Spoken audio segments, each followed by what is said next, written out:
Magandang araw po, welcome po sa aking channel, Log9 TV. Nandito po tayo ngayon sa Rodeo Hills Subdivision. Ito po ay along Tagaytay Nasugbu Highway, kung saan meron po tayong bagong video presentation, isang residential property.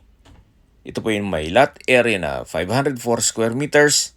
At sa dokumento naman po nito, ito ay titulado, buhay po ang may-ari, kaya wala po kayong maging problema sa documentation o sa transfer ng title.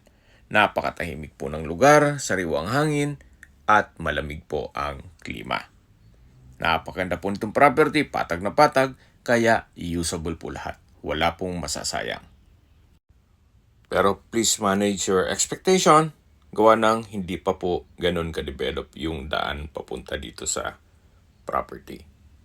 Medyo rough road pa po, pero accessible naman po siya. Okay, sa presyo na po tayo. Binebenta po ito ni owner sa halagang 9,500 pesos per